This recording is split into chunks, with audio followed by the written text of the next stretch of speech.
Hola a todos. This is my second video, and the first video, of course, was me speaking in Spanish. This video is me speaking in English.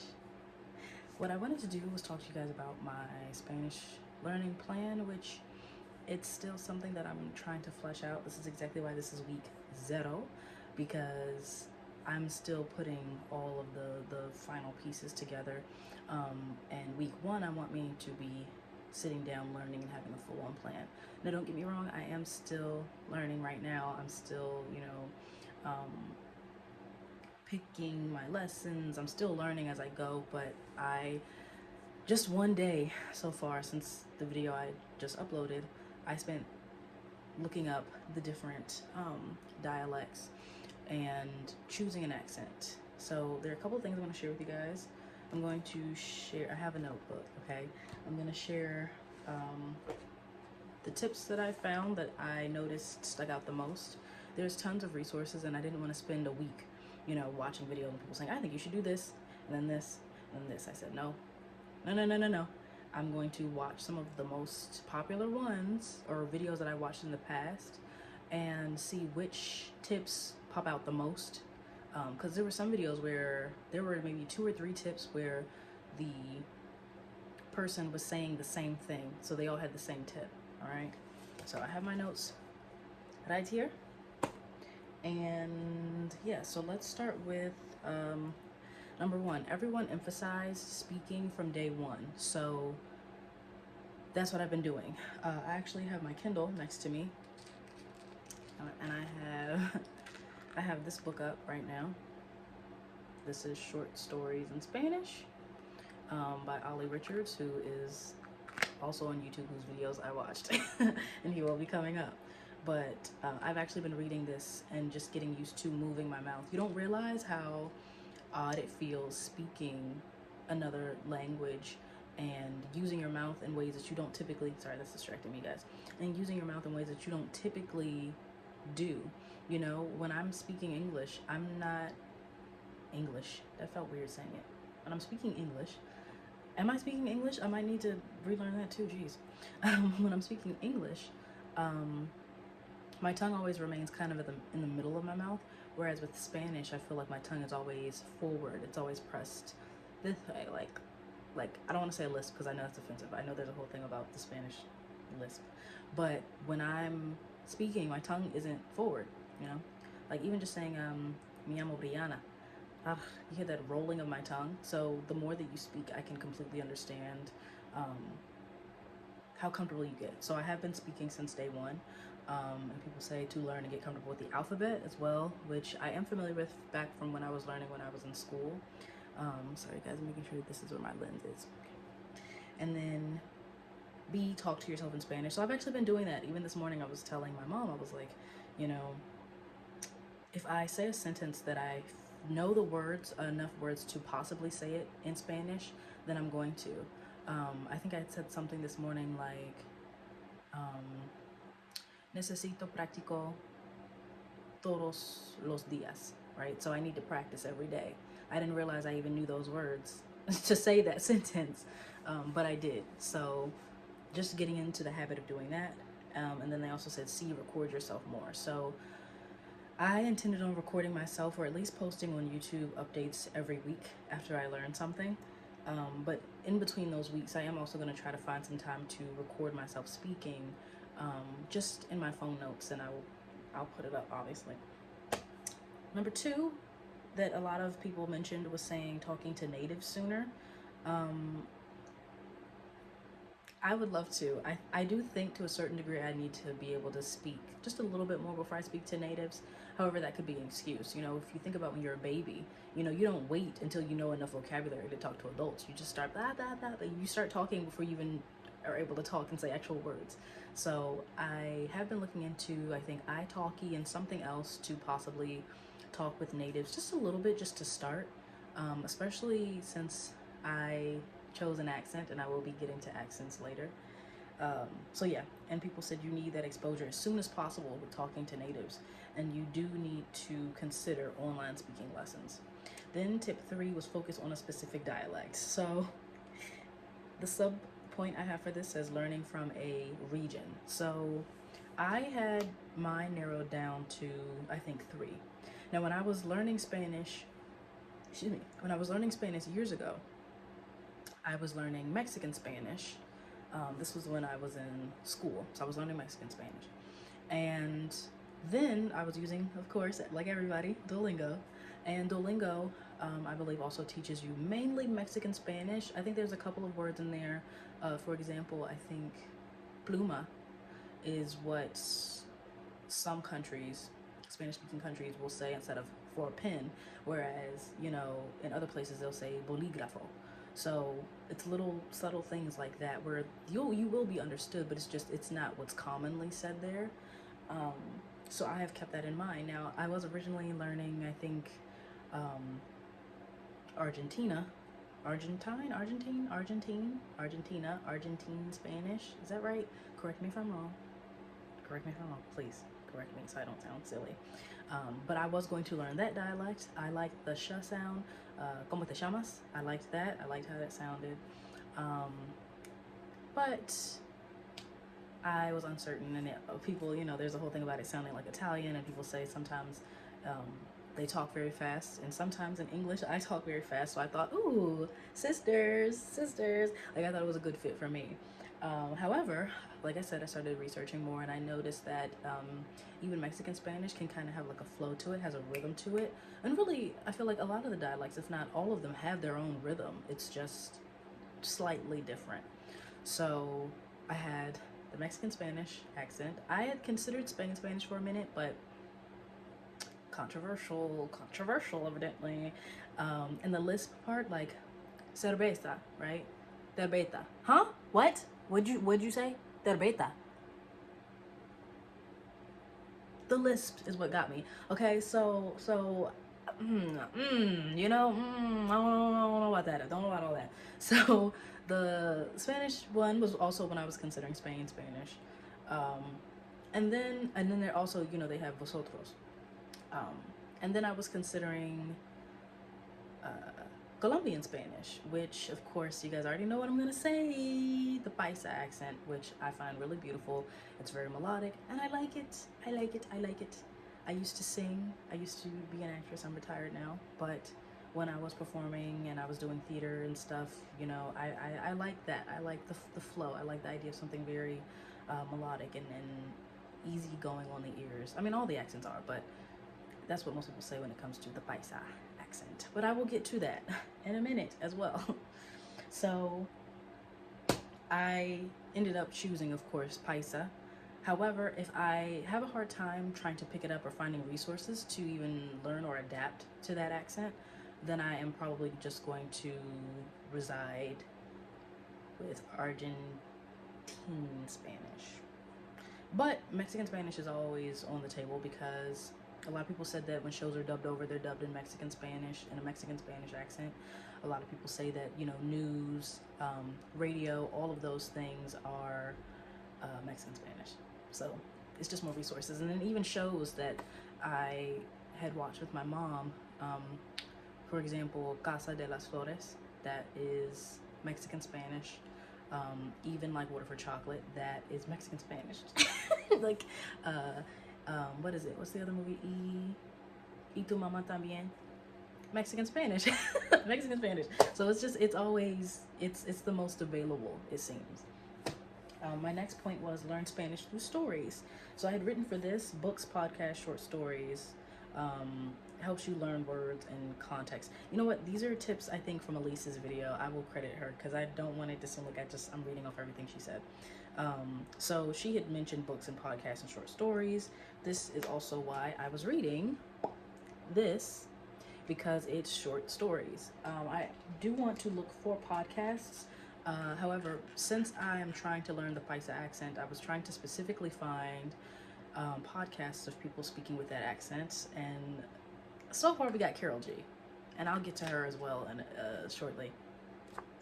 Then, of course, I heard a lot of people say, I heard mixed opinions on don't stress your grammar and then stress your grammar, and like getting your conjugations and stuff right. I already know, and I discovered just these past couple of days that if I'm going to be doing updated videos like this and sharing and doing weekly updates of me speaking, I'm a lot of the time going to be talking or speaking in past tense. I'm going to be saying, oh, so this is what I did, this is what I said, this is what I read, this is what I cooked. So I will need to fixate just a tiny bit on that. But people did emphasize learning the most common verbs, not 3,000, like a lot of people say, okay? So far, I had maybe like 50 most common verbs. And then, of course, learning present, past tense, future, like, oh, I will do this, all of that good stuff. Then, of course, I had a lot of people say, learn in a theme. So learn vocabulary in a theme. Learn vocabulary that pertains to your day-to-day life and your interests. So, for example, right, I like literature. I love literature. So I would learn words like author, book, plot, characters, story, bookmark. You know, I would learn words surrounding that, and then I could adapt it. Since I like movies, I would learn same thing: character, plot, music, scene, script, all of that good stuff. So I think Elysse had called it need-based vocabulary. Then as another tip I had, what is it? Miming. So find Spanish speakers with your desired accent and practice repeating them. Like I said, I have Carol G so far. If any of you have any other recommendations for the Paisa accent that I could listen to and mimic, then please, if you would be so kind, leave it in the comments, because people did say, I was going to listen to both men and women, whoever spoke with the accent, but people were saying that for men it is slightly different. So I was like, of course. So I ended up just going with Carol G. There were lots of interviews of her that I could transcribe and I could sit down and listen to and copy and mimic after. Another thing was set simple goals. So I will get to that. I was going to tell you. So set simple goals, things that I can accomplish in a week versus I want to reach like B2, like breathe. Okay, that's a long-term goal, right? So there is that. Then there's 4 core learning skills. So reading, listening, speaking, writing, and then examples of what I could do for each one. So far I would say I have done the most reading, listening, and writing. I've been writing down verbs as I watch a TV show that I'm going to tell you guys about. And then 11 was immersion, so following Spanish influences and YouTubers. I have been Googling things and searching for things on YouTube so much in Spanish at this point that YouTube is actually recommending me Spanish videos, completely, fully Spanish videos on its own, which I didn't know that YouTube was going to do that, but it started doing it, and I'm like, wait, give me a minute, okay, give me a minute. So I already have that happening. I think I follow 1 or 2 YouTubers right now that are Colombian and have the Paisa accent specifically, and then I'm just following general Spanish speakers. I have not set my phone to Spanish yet. I did it in the past, but the same thing happens if you set your phone to be in Spanish. Your apps are actually going to start to also change. And I remember the last time I set my phone in Spanish, DoorDash changed in the middle of me placing an order, and it also started connecting me to Spanish-speaking drivers as well, which I also didn't know that it was going to do. Then we have listen to music in Spanish. Like I said, I've been listening to Carol G and Maluma. And then talking to yourself in Spanish is listed again. But listening as much as possible is a big one. And I don't want to confuse myself too much. Right now, with what I'm using as a listening resource, it is Spain Spanish. So like I said, there's a lot of that the sound, derbeta, the ciudad, all of that. So anyway, so now I'm going to show you, we're going to move on to the next part. So I'm going to go through all the resources that I'm using. So these are my notes. These are my Spanish notes, and these are my notes from watching a show called Extra.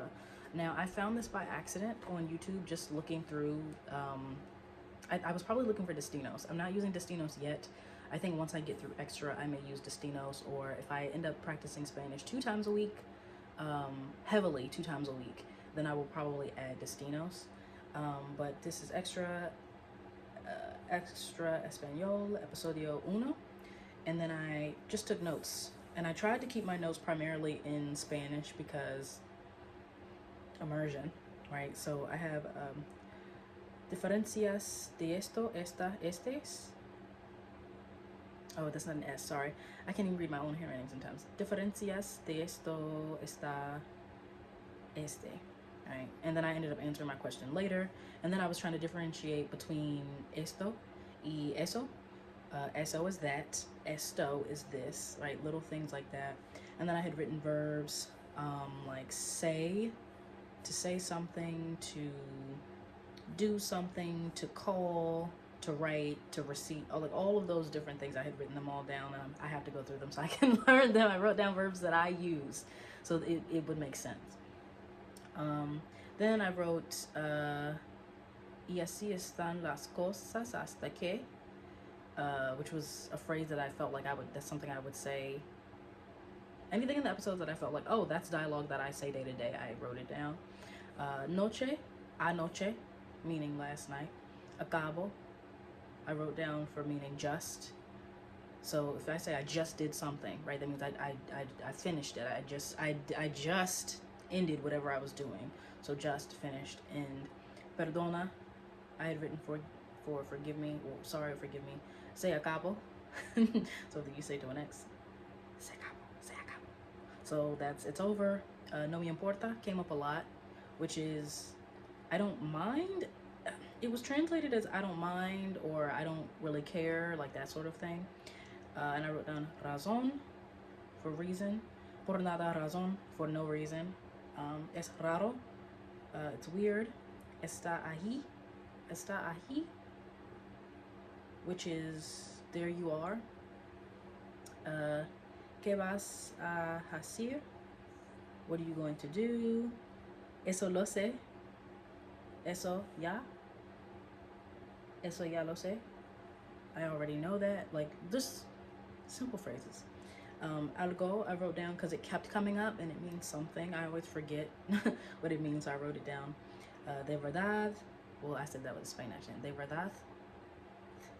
Well, no, the D has, you know what? I'm not going to get into it. Not right now. De verdad. Really. Venga means come or like go.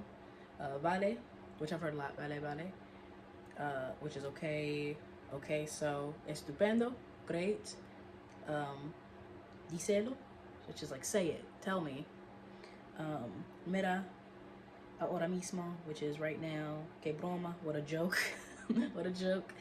And no es problema. No es problema mío. It's not my problem, which it's not my problem. All right, and then after that, I had my notes for Paisa. So Extra is on YouTube for free. They have tons of episodes. They have transcripts. I watch it with the Spanish subtitles. So like I said earlier, I'm crossing off multiple learning methods at once. I'm reading and I am listening, and with certain things that they say, I will repeat it back or mimic them. So the speaking is also involved. And then sometimes I will write down certain things that come up. So I like watching the episodes if I don't have time to really sit down and practice my Spanish, because it's like getting multiple birds with one stone. I'm sitting down and I'm able to cross everything off. So I have been doing that. Now for the Paisa accent, I'm not going to get into all these notes because I feel like it should be a separate video where I talk about it. But I had written down little things, what a Paisa even is, what that means, their usage of vos instead of tú or usted, how they speak clearly with a sing-song tone, paying attention to pronunciation of vowels, consonants, movement of the mouth when speaking. I had written, of course, how both the double L sound is commonly pronounced as y in Spanish, so me llamo, but Paisas pronounce it as j. So Medellin, it would not be pronounced like that. It would be pronounced Medellin, like jacket, jam, but jam with a sh attached to it. So I had written all that down. I literally just bought, before I started recording, I bought a PDF that is specific to helping me learn Colombian Spanish. So yeah, and then I have my next page ready for watching episode 2.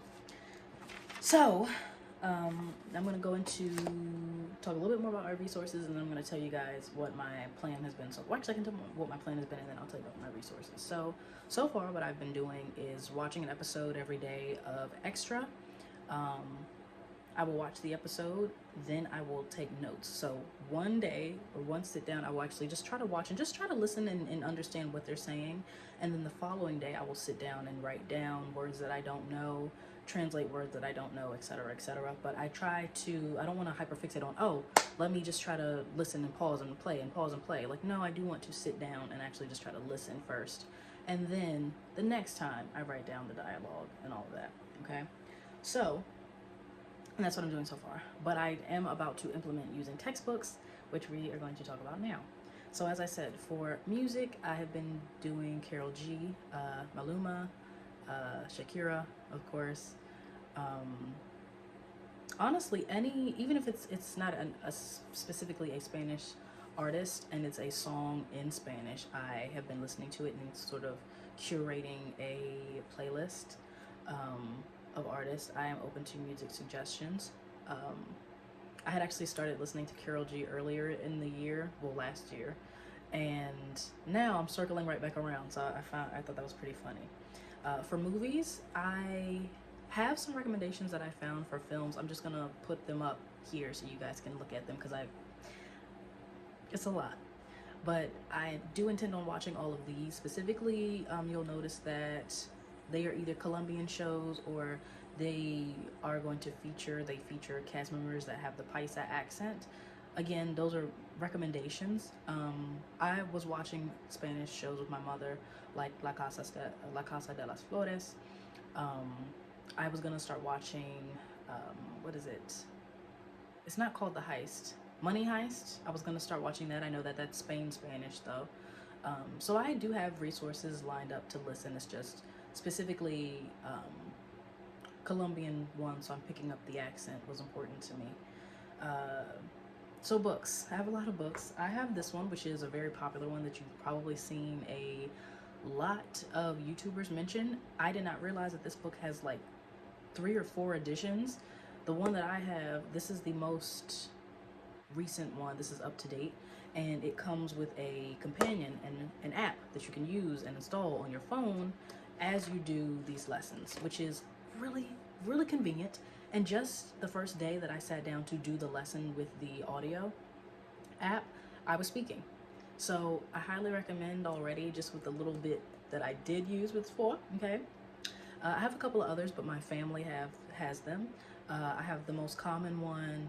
Oh my gosh, what is it? Well, I have See It and Say It in Spanish. The one that I'm talking about, I have the PDF version on here. Like I keep bringing it up, but Short Stories is one that I am using. I actually was like in my bed last night reading it, and I was starting to fall asleep, and I was like, no, don't do that yet. I have Como Agua para Chocolate on here, which I have the actual book on my bookshelf behind me in English, and I have read it. So did I finish it?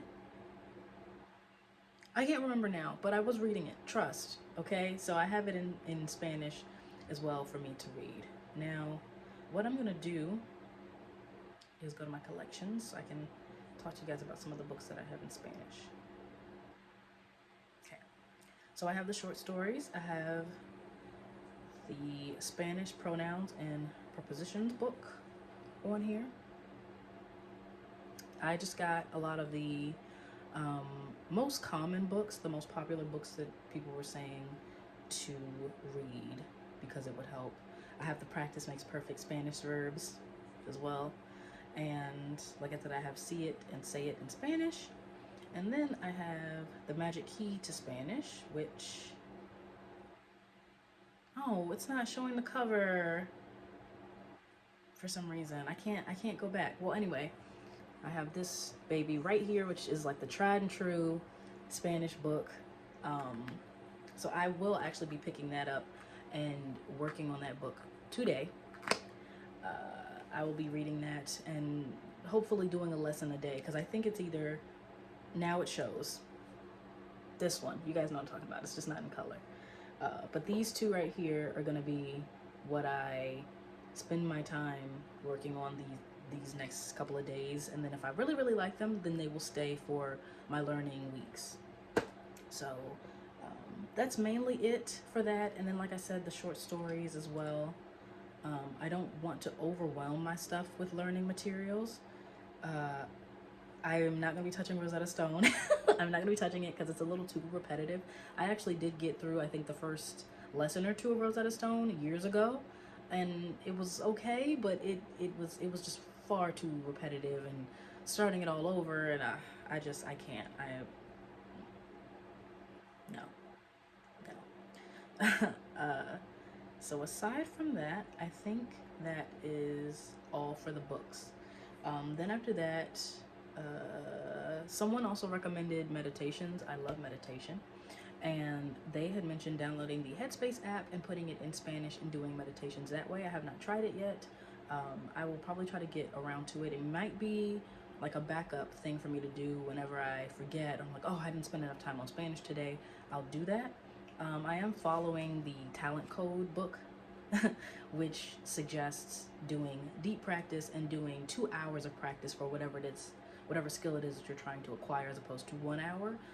So I do try to spend 2 hours a day on my Spanish, take a break, come back and do the other hour sometimes. So yeah, but that is essentially it. That's all for my Spanish plans. I am excited. I feel motivated. I know that it's going to be a little frustrating, but even just these past couple of days, I'm already feeling some progress and I'm sensing some progress. I find myself starting to think a little bit more in Spanish now. It's just I have to be conscious of it. And I do want to get to a point where the Spanish words are just spawning in my head, just like English is. Right now I'm speaking and I'm not even really thinking about it. And I would love for Spanish to be the same way for me as well. So anyway, this video is slightly longer than I wanted it to be and I was expecting, but I will keep you all posted. I'm going to get into these textbooks. So, buena suerte para mí. Buena suerte. Buena suerte por mí. No sé. Entonces, thank you for watching, and hopefully the next time that you see me, I will be speaking Spanish again, because that's the plan, is doing more speaking updates in Spanish.